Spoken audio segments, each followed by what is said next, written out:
Hello everyone, we welcome you to another exciting conversation on Poker Pro News.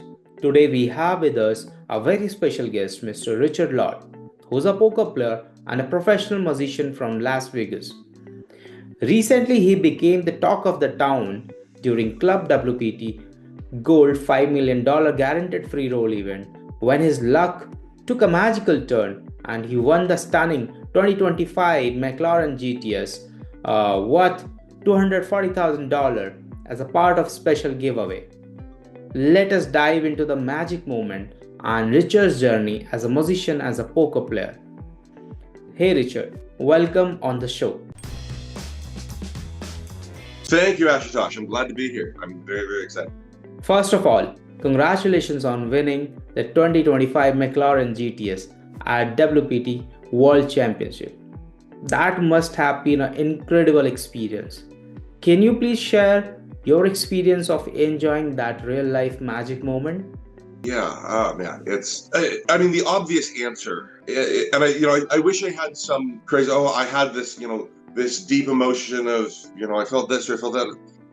The obvious answer anyone would feel is just excitement and exhilaration, and that's exactly what it was. Up until that point, I had been expecting, because the grand prize was the McLaren, but there was also two other people on stage with me, and two of the three people who didn't get the McLaren were going to get a split of $50,000 from a cash booth. Yeah, a cash booth. So you blow the money around and you grab the money out of the air.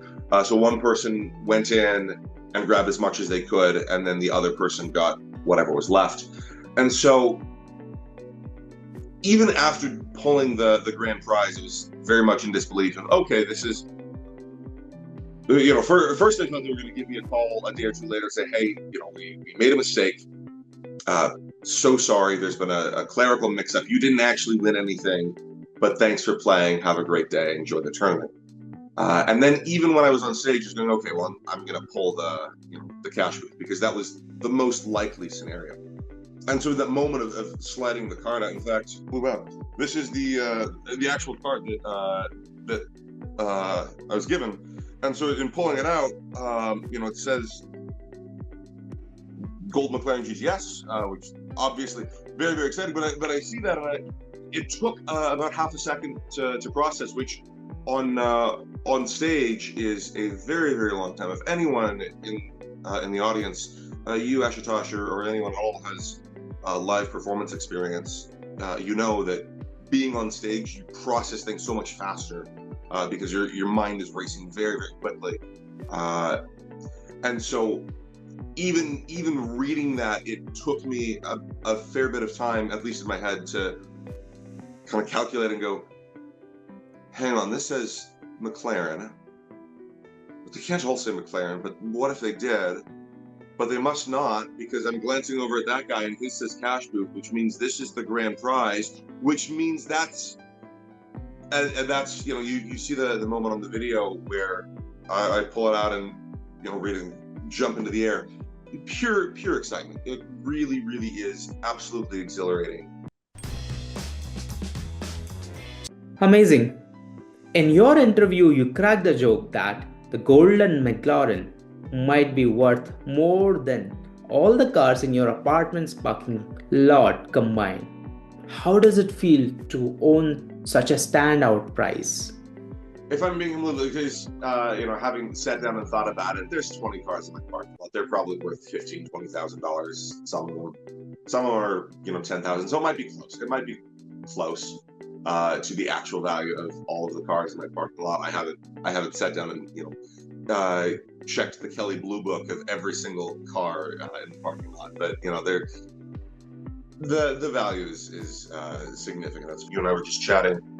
I am not a professional poker player, nor am I really a gambler. And the reason for that is I am, the way I process things is it's especially when it comes to any sort of gambling, is I will look at the cold numbers of it, right? So I don't look at a roulette wheel and go, oh gosh, I have a chance of doubling my money if I bet in black and red, or what, 30x, I think, if you bet on a number and it hits. I don't know I don't remember. But I look at that, I go, wow, there's, I'm in Vegas, so it's 000 roulette now. And I look at it and go, that's ridiculous. That is, what, like 7-8% edge. Hang on, what, 7? Yeah, I think it's like 7 point. I want to say 7.63%, but don't quote me on that. That's probably wrong. But it's in that ballpark of, that is a ridiculous edge that I don't want to pay. And similarly with with poker, I know you can be a winning player. Frankly, I think I might be a winning player. At least online, I'm doing well at grinding the micros, and so I'll probably take a stab at 1-3 here soon. But the value of the prize at that point,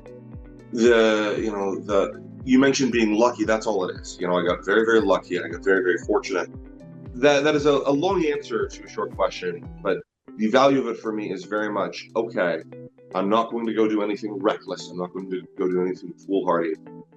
This is life-changing money, and I need to do the responsible thing, and I need to change my life. Great. How long you have been playing poker? It is purely recreational, and even that is being generous. I play the micro stakes online, 1 cent, 2 cents, and if I'm feeling a little spicy, I'll play 2 cent, 5 cent. I've been playing as a hobby for about 5-ish years, 5.5 years, something like that. In a lighter mode, have you done any manifestation or tried your magic to achieve the prize? I am a professional magician, which means I lie, cheat, swindle, and steal for your entertainment. Correct. However, because of that, whenever it comes to anything where, especially when any sort of gambling is involved, I make sure because of that I'm very hands clean, very above the table. The few times that you do see me in the casino, if you pay attention, I will sometimes mimic the dealers and do the hand wash thing, just to be like, I promise I'm not actually doing anything. And to be completely honest, as well, most of the, at least when it comes to like card playing, most of the card cheating stuff that you can do as a magician comes from handling the deck of cards, right? You have the cards, you're dealing them out to everyone, and you deal yourself aces or whatever it may be. In the casino, you're not holding the cards, you can't really do that. So short of marking the cards with a fingernail or whatever, which is thing you don't have to be a magician to do. Maybe I shouldn't be giving a one-on-one on how to cheat poker. But my point being, I do my absolute best to be as clean and above board as possible, because I know the perception of it. Yeah. I promise there was no sleight of hand, there was no trickery, there was no debauchery of any sort.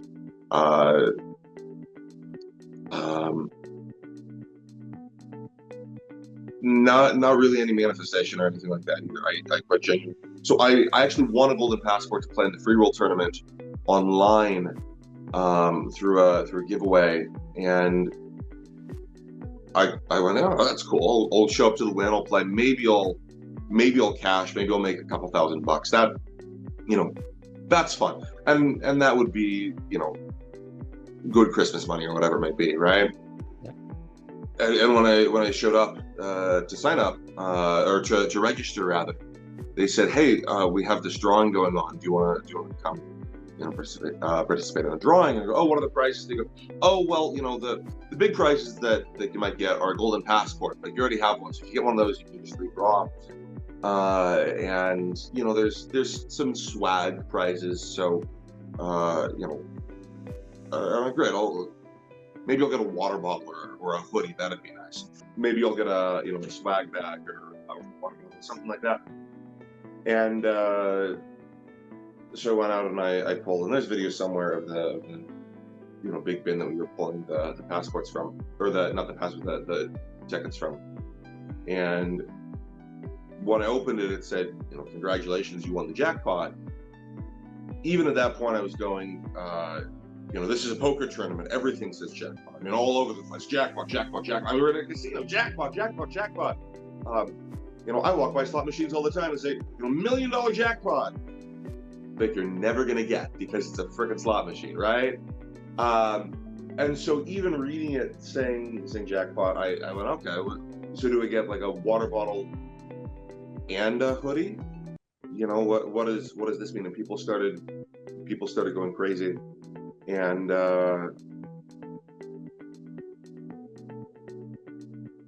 know, I started going, did I win something big?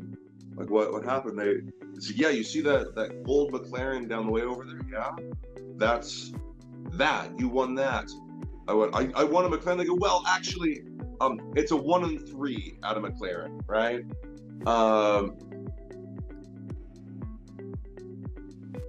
I went, okay, so you know, 1 in 3 means I still probably don't get a McLaren, which is fine. You know, I thought I was going to get a water bottle. So, like, quite genuinely, the entire process, you know, pulling the first drawing, even all the way up to the envelopes. Because the other thing, the way these envelopes worked is they had us pull them in order that we drew the grand prize. So there were 3 of us, and I was the 3rd one. So I didn't actually get to pick an envelope. The other two contestants got to pick an envelope first, and I got whatever was left. And so again, the entire week, as I mentioned before, I still thought I was going to get a call saying we made a mistake. And even being on stage is going, okay, you know, I have a 2 in 3 chance at about $20,000, right? That's not nothing. That certainly isn't nothing. $20,000 is a lot. But I'm not getting my hopes up. I'm not trying to think of the what ifs, because if you think of all the what ifs and then you don't get it, I've done that to myself before, where, oh, what if this happens? What if that happens?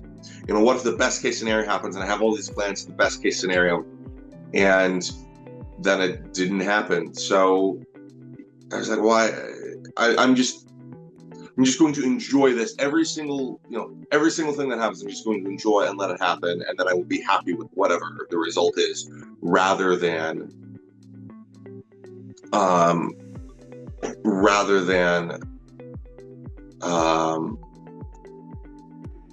hoping for the big one and then being disappointed at only winning, you know, $25,000 or $20,000, whatever it would end up being. Just be happy you're here, you know, smile for the cameras, and enjoy your moment, enjoy your 15 minutes of fame. You know, no, I think I'm gonna get it. Nothing, you know, nothing like that. It was just, you know, the odds of the drawing say that one person is going to walk away with a McLaren, and it's probably not going to be me. And even after getting the 1 in 3, it still probably wasn't going to be me. So, you know, just enjoy the ride is all I did. And then I again got very lucky. That's all it was, pure luck in pulling that final win. But I mean, again, yeah. Amazing. Moving to the next question. What was the reaction of your family and friends when they got to know about your big win? So, when I told my parents that I was playing in a poker tournament, you know, my parents aren't big gamblers, and so, you know, they were kind of going, well, you know, are you sure you want to be risking your money like that? I was like, no, it's a free roll. Good. I'm mostly just going to play for fun, but, you know, maybe I'll win something. And then when I said, hey, I might win a car or, you know, a lot of money, you know, even they were going, oh, well, so, you know, who's paying for that? Like, did you buy a lottery ticket? Like, how did this all happen? I went, it's a free roll. So my parents were unsure as to what was going on at first, but then after, you know, winning the car and posting it all over, you know, Facebook and Instagram, people have been very, very kind, very, very supportive. Especially what would have been Monday. I mean, so many calls, so many, you know, texts and messages and whatnot, because that's when I started getting everything posted and shared. And I wasn't sure how much I was going to actually share to begin with, and then the WPT started plastering it all over their social medias, which probably fair. It's a great promo. That's why they're doing it. But because I was like, all right, well, it's public, so I can share this, and people have been nothing less than incredibly supportive and incredibly enthusiastic. Of course, the common story anytime someone wins the lottery is friends and family come out of the woodwork to start asking for money. It's like, I haven't talked to you since high school. But quite genuinely, I have felt nothing less than just a lot of support and heartfelt congratulations from the friends that I already would talk to regularly, and some friends that I haven't talked to as much, but they've all just reached out and said, hey, big congratulations, which is very, very kind. People have said some very nice things, and I just hope to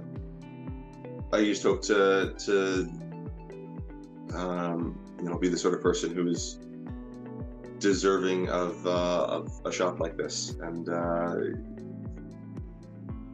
when I've chatted with friends about it and said, hey, here's my plans, because so the big thing for one is I didn't take the car. It's a sexy car, man. I would love to drive that car, but the responsible answer was to take the cash. The car, as cool as it is, would be wildly irresponsible, right? To drive a $250,000 sports car when I myself don't own a house, right? For that amount of money, I could get into a house. That would be far, far more responsible. And so I took the cash out option. And some people have said, well, why didn't you take the car and then try to sell it? I mean, at that point, then I'm taxed on the full value of the car, and then I have to pay, the insurance and any sort of maintenance. Then I have to worry about storing the car, because I don't, as I mentioned in another interview that I did with the WPT, I don't have a garage, right? I live in an apartment. I have a parking lot. If I were to just go park my McLaren in the parking lot, that's asking for trouble right there. So I'd have to find a place to store it. I'd have to pay, $1,000 or more per month in insurance. The gas, I thought the gas was going to be bad. I actually looked it up later. It doesn't have great gas mileage, but it's not as bad as I thought. It's 15 city, 22 highway. So it could be worse. Not great, but could be a lot worse. But again, the maintenance is abysmal, because it's a luxury car. And so, all of my friends that have said, hey, I took the money because the money can change my life. The car will give me a headache. Every single one has said that's the right call. And you're doing the responsible thing. And I already shared with the plan on what I'm going to do with all of that. But that's been the reaction from it. Is just a heartfelt congratulations and support and enthusiasm for everything the future holds. Honestly, it is a good call off the poker table. Okay, moving to the next question. Coming to your poker journey, how did you start playing poker, and what got you interested in the game? I learned how to play poker for Magic. I keep bringing it back around to Magic, not because I'm for anything other than that is such a big part of my life that a lot of things just end up tying back around to that. I learned poker. I learned the hand rankings for being able to do some magic tricks. Being able to produce the 4 aces or deal a royal flush. That was, I don't know, it was 13, 14, something like that. Long time ago. Yeah, because Magic, right? That's as good a reason as any. And then I was hanging out with some friends, 5.5 years ago? So I just turned 21. I was hanging out with some friends. So I was going, hey, we're gonna play poker to pass the time. We were waiting for things. We're just gonna pull out some cards, play poker, kicks and giggles, right? And someone else who was there, another friend said, hey, I'm actually, a reasonably competent poker player. If you would like to learn how to, play poker for real, like actually play poker and play it well, we should talk more. So shout out to Chris wherever he is in the world.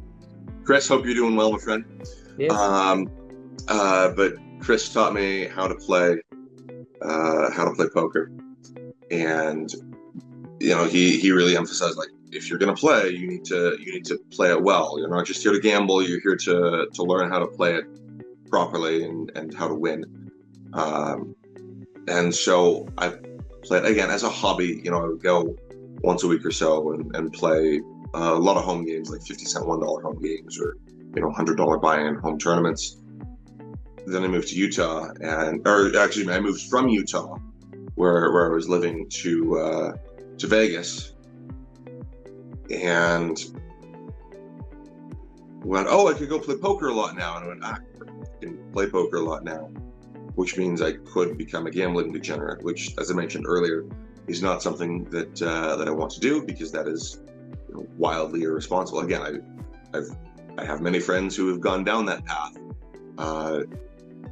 and it's not something that I want to do. Every poker player jokes about themselves being a poker degenerate, but I cannot, I will not let that happen to myself. And so I said, you know what? Because I don't know what the future holds, I'm gonna step away from playing poker, because even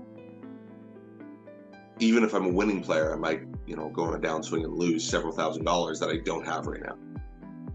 I really haven't played a whole lot since moving to Vegas. Ironically, I got poker capital of the world, and I'm not playing poker. And then I've started, in the last few months, I've been playing more online, for micro stakes, 1 cent, 2 cent, and I started by just playing the online free rolls for $100 guaranteed to the prize pool. And so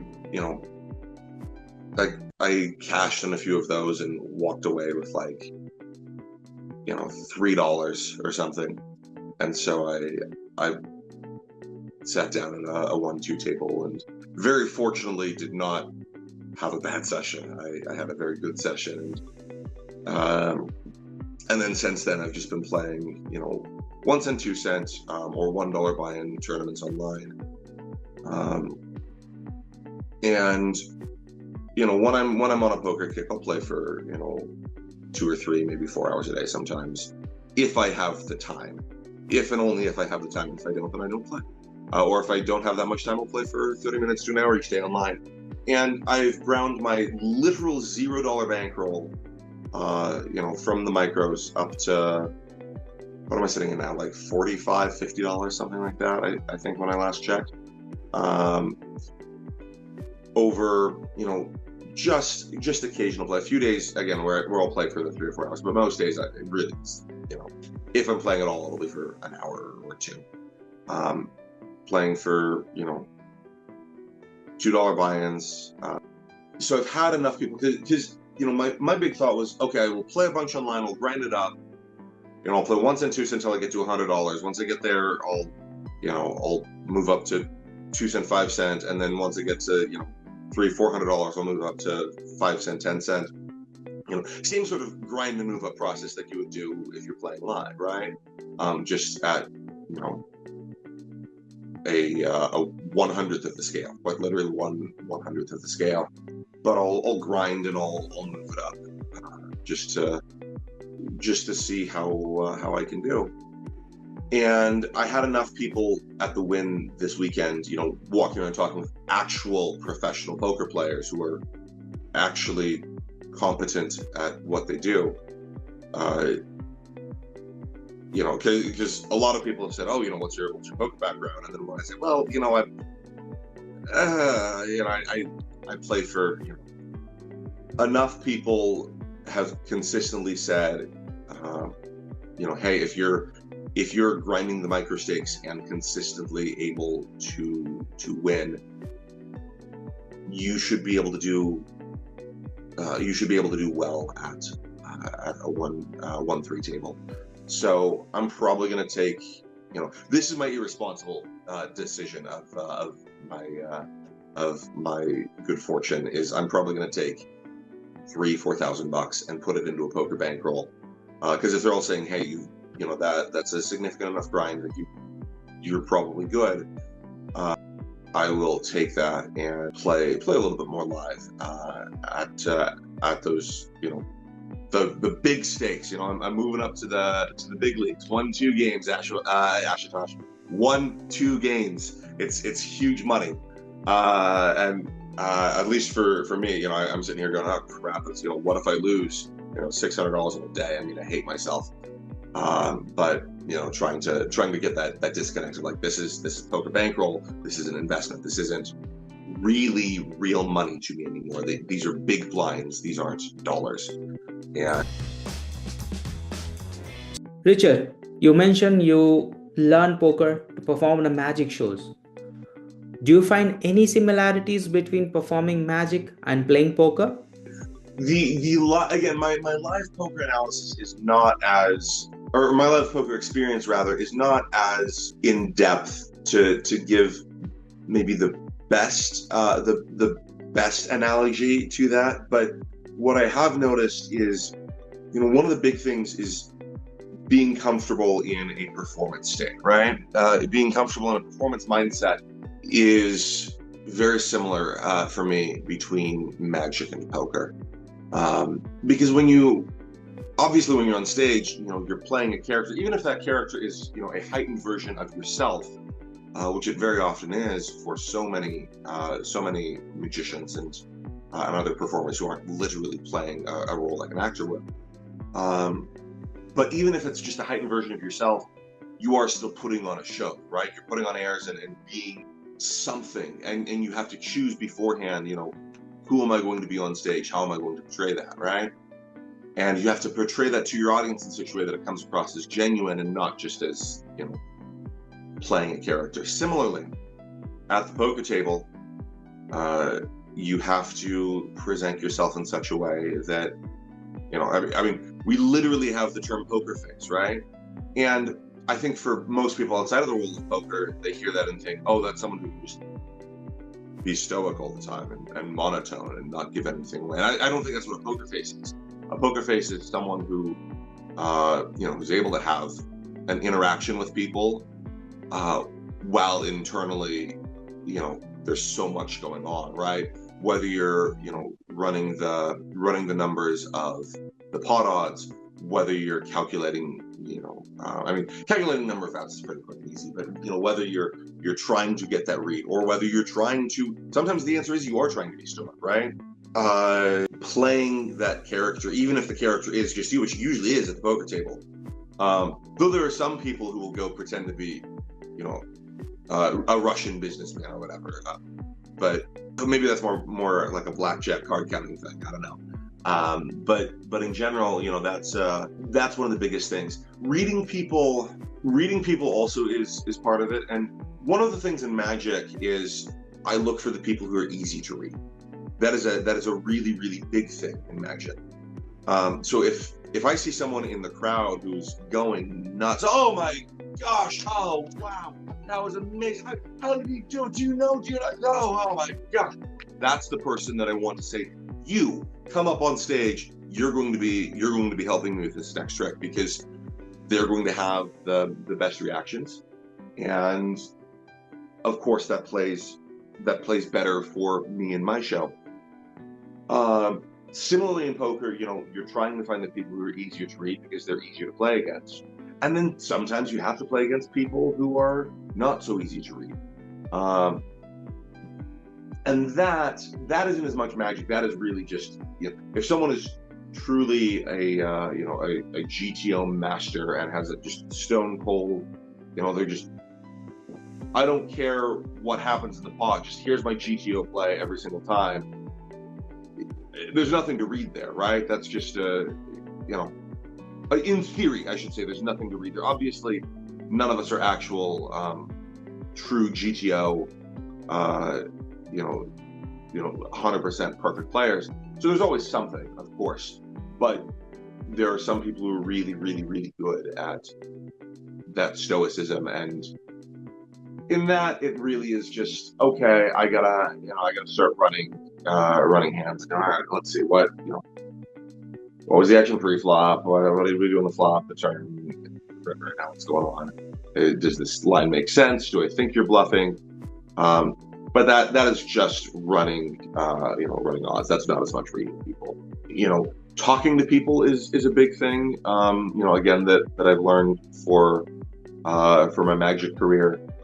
And it's nice to sit at the poker table where everyone is friendly and talking with one another, enjoying the game, rather than everyone just sitting and, is my tie crooked? No, it's not. Sorry. I see myself in the little thumbnail, but it looks like my tie is just doing this weird thing.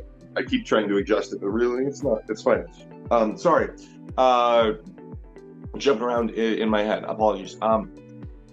It's a lot more fun to sit at a poker table that people actually enjoy the game, and so I will try my best to keep a conversation going. Get everyone involved, remember everyone's names. Frankly, because at the end of the day, regardless if it's Magic or poker or what have you, talking with people, having a good conversation with them, enjoying your time with them, remembering their name. Name is such a big one. If you can remember, someone's name, Ashutosh, or anytime you're talking with someone, that is a huge thing. The most powerful word to any person is their name. One of the kindest things you can do for someone is remember their name. And again, that has nothing to do with Magic or poker. That is more just a genuine life lesson that I learned. Largely because of Magic, and realized that this is, as a performer, something that I need to be better at. And I've worked because I haven't always been the best at, holding court essentially and conversing with people. So that's a big. It's not a Magic skill that people think of. It's not a poker skill people think of, but being able to have a conversation. Because the other thing I'll say at poker, if we want to be, really devious, is people who like you are going to be nicer to you at the poker table. It doesn't happen a whole lot, but I've had people go, listen, I like you. I turned trips. Here's the card in my hand that I turned trips with. Please don't call unless, if you're a poker player, you absolute fool, right? That is the worst thing, because I'm sitting here considering calling your obvious value bet. Let me make the call and take the money off of me. But if, when people like you, and, that happens, on rare occasion, but if people like you enough that they can do that to you at the poker table, that is a fantastic exploit, we could say. That's the only maybe exploit that I have. It's like, here's my secret at the poker table. People like me. It's just a fun game, and I want to go and enjoy my time with people as we're sitting down and sharing something together. Great. Moving to the next question. With your Magic career and love for poker, what next for you? Do you plan to play more poker tournaments or combine poker and Magic in a unique way? Yeah. Ways that I'm going to combine Magic and poker, it's tough. There's some really, really good magicians out there who are really, really good card cheats. Not necessarily actually at a poker table. Again, most magicians who can do any of that are very, above board type stuff, as I mentioned earlier. But there are some people out there who are really, really good at shuffling a deck of cards and then dealing themselves, aces or royal flush, or maybe it's just a full house, so it's less suspicious. If you want to see one of the best in the world, Richard Turner. Richard Turner is a blind magician, blind card mechanic, I should say, is what he labels himself as. And he cannot see, but he can take a brand new deck of cards, shuffle it, and do anything. It is amazing. And I'll be honest, I'm not that good.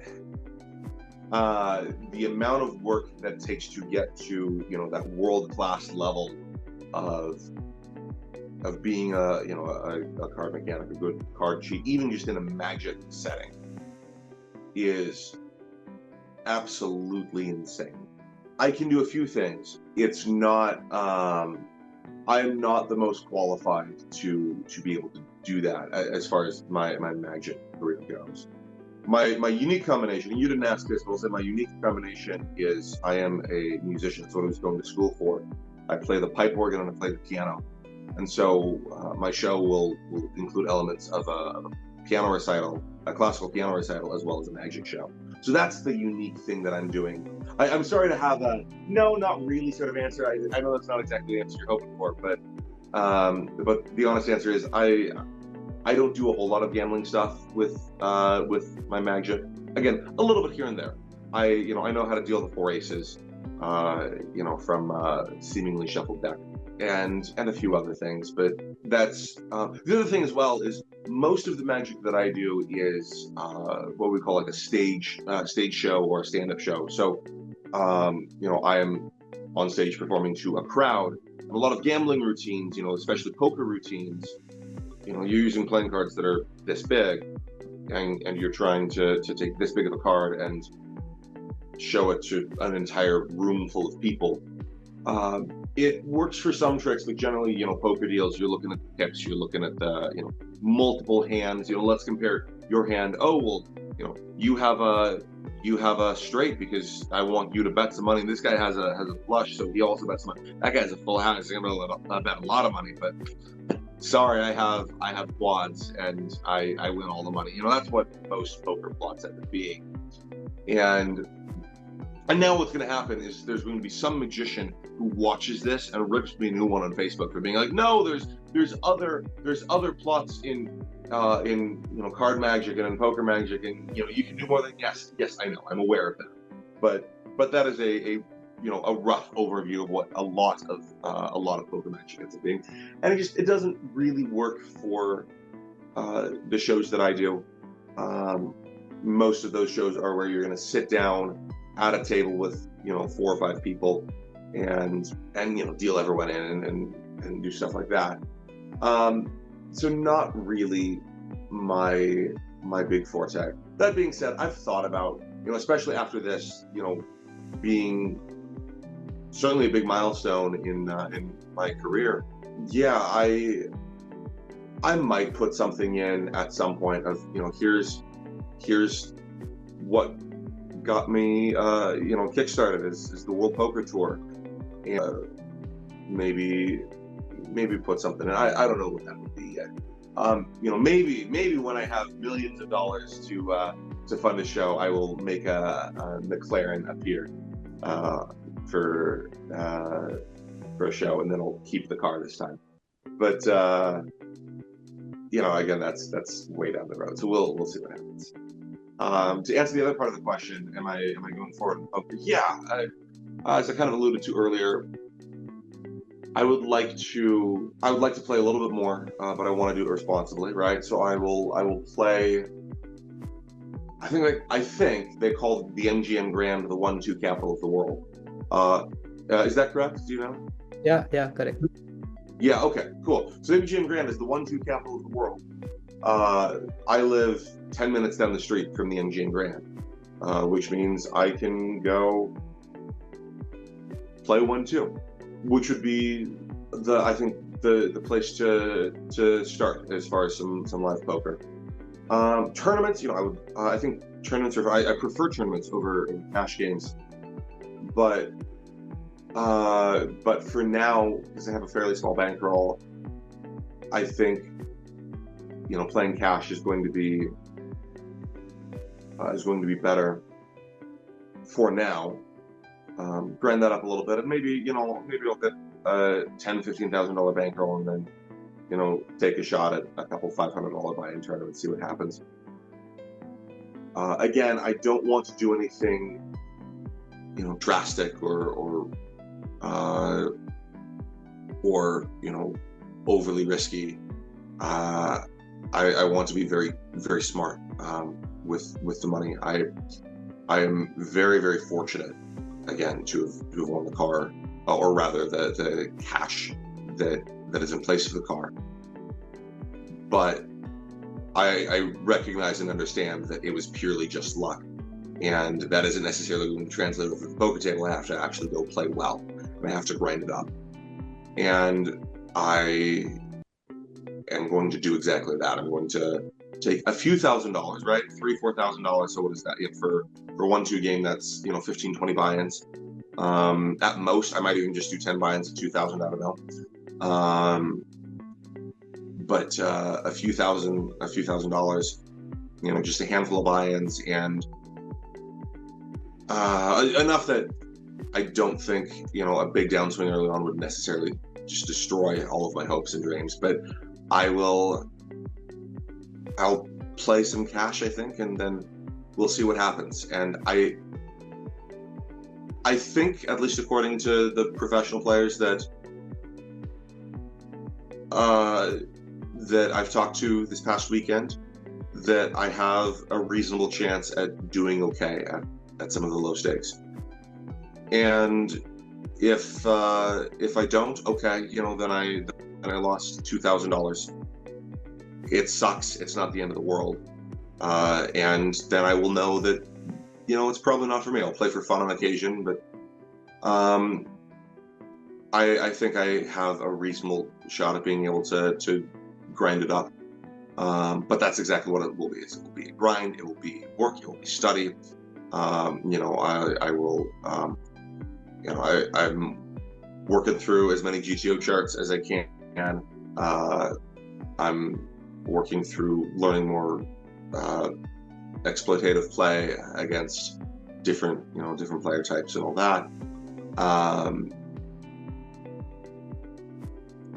And I'm going to take it slow, because I know the sexy, exciting, romantic answer is, I won all this money, now I'm going to go play in, the World Poker Tour, $25,000 buy-in, $25K buy-in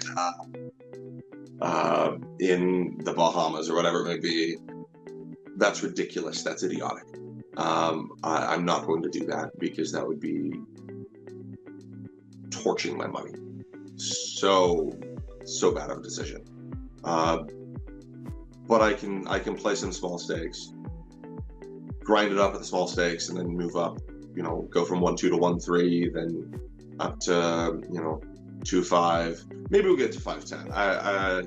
5-10 is a lot of money on the table. We'll see. And then when we're getting into that 2-5, 5-10 region, then I'll probably start looking at some $500 to $1,000 buy-in tournaments, and because like I said, that's what I enjoy more. But especially if you're looking to have a good ROI, small stakes cash is going to be better than small stakes tournaments. So Interesting. Can we go for some rapid fire questions? You have to answer in 1 or 2 words. Sure. Great. Let's start with the first one. Who's your all-time favorite poker player? Jonathan Little, because I've learned the most from him, or Daniel Negrano, just to watch, because he's so entertaining. Cool. The next one. What do you like most? Playing online or live poker? I've played more online, but live is more fun. So online to learn, live to get live to enjoy. Okay. Cash games or MTD? MTTs for fun, cash games for grinding. Cool. Magic trick or poker bluff? Which one more satisfying to pull off? Ooh, give me a second. I gotta think that through. Yeah. I met my girlfriend while I was doing a magic trick, so I have to say the satisfaction of having my favorite person in the world in my life, magic trick. But there's something, the big bluff that you run is fantastic. But I think magic trick has to be the answer, because I have a wonderful girlfriend because of it. If you could make one poker rule disappear forever, what would it be? I mean, the rake. The rake or tipping your dealers. Anything that costs me money. So the rake or tipping your dealers. Oh, great. One poker dream you'd like to fulfill in 2025. I'd like to play enough live that I'm comfortable with it to say that yes, I'm a definitively winning live player at a reasonable enough stake. I'm sorry, you said one word answers. I'll give you 20 word answers. At a reasonable enough stake or a reasonable enough rate. Like I don't want to win 1-2 for $3 an hour. I want to win it for $20-$30 an hour. So I'll say that I want to consistently win 10 big blinds an hour at cash. Okay, Richard. With that question, we conclude our conversation with you.